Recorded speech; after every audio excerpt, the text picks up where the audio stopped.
Oi, gente.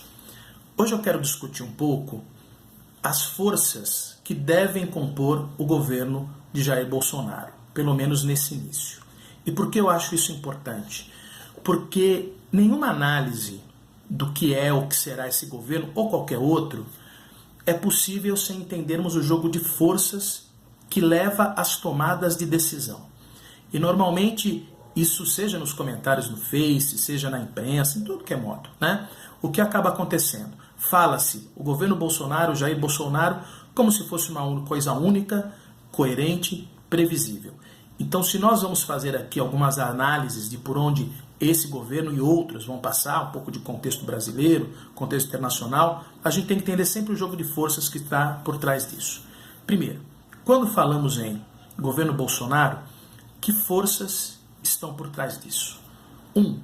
Obviamente, há uma presença militar, certo? Há uma presença militar.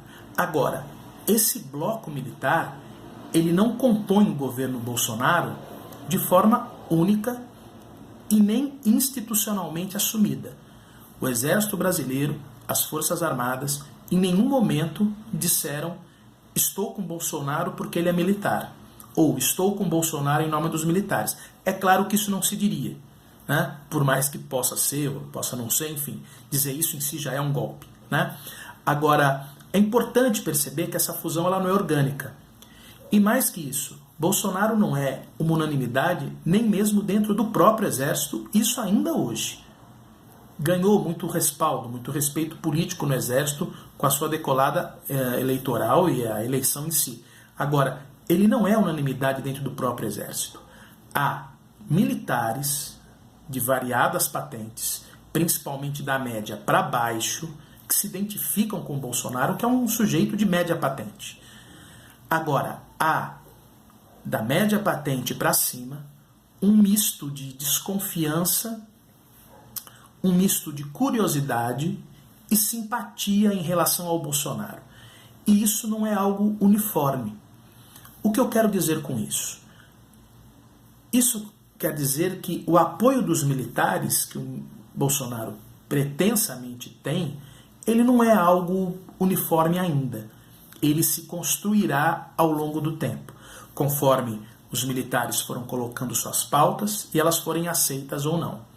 Então esse é um dado importante. Segundo grupo importante que está com Bolsonaro, uma boa parte do grande empresariado. Basicamente empresariado nacional ou empresariado nacional associado a forças estrangeiras que veem excelentes oportunidades de privatização. Esse empresariado, de saída, também não simpatizava com Bolsonaro e eu tenho sérias dúvidas, inclusive, se o financiou. Eu acredito que muito mais pegou uma carona do que outra coisa. É um empresariado que há tempos queria uma outra agenda política, que fosse mais liberal, ou se possível ainda ultraliberal, como é o caso agora com Paulo Guedes, não é?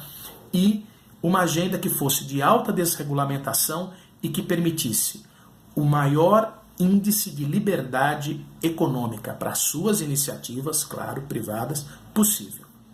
E esse grupo viu no Bolsonaro essa possibilidade. Enquanto o Bolsonaro bancar essa agenda ultraliberal, ele terá essas empresas com ele, o que significará, certamente, privatizações e desregulamentação, ou seja, a criação de leis, ou a retirada, inclusive, de leis que, de algum modo, proíbam as suas iniciativas. Um terceiro grupo que merece bastante destaque, claro, é o grupo de parte das igrejas evangélicas. Eu digo isso porque, quando falamos em igrejas evangélicas, há uma infinidade de igrejas, nem todas estão apoiando Bolsonaro.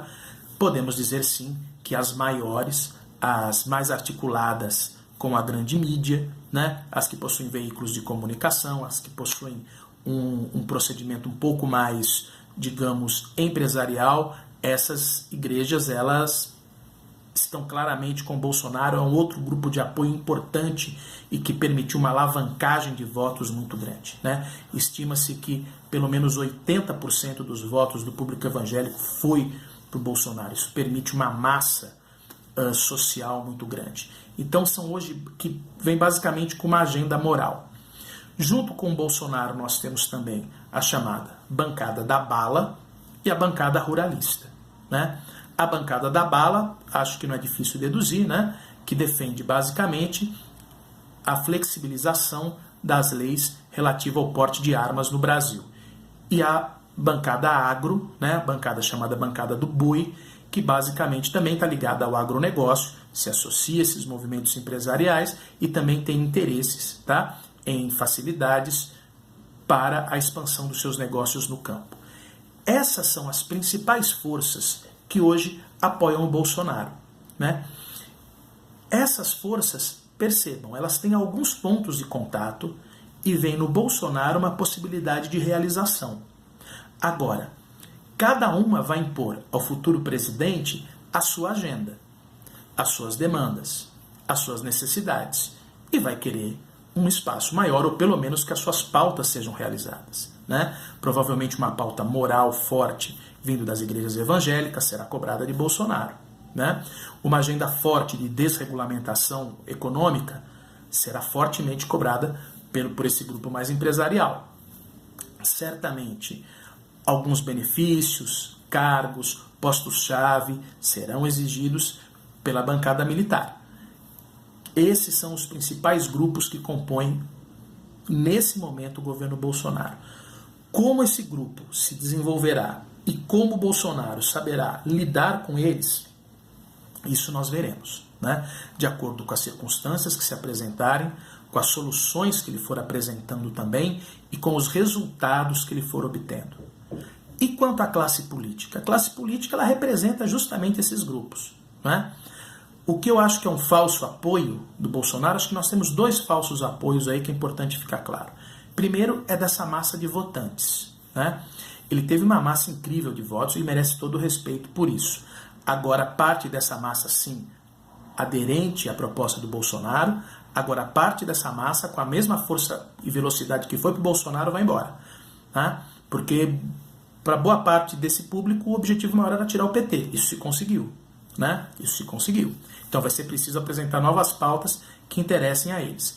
E um outro grupo é o seu próprio grupo político, do seu partido PSL, que era um partido nanico que só ficou grande porque o Bolsonaro demonstrou-se um incrível cabo eleitoral.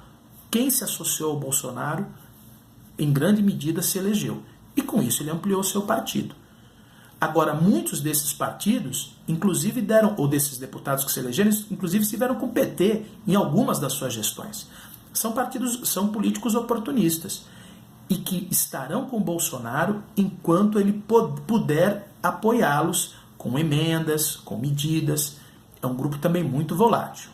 Então, fechando aqui, basicamente, os grupos que estarão com o Bolsonaro: evangélicos, bancada do boi, a chamada bancada da bala, empresariado que quer desregulamentação e militares. Todos eles, também com divisões entre si. Vamos ver no que vai dar isso.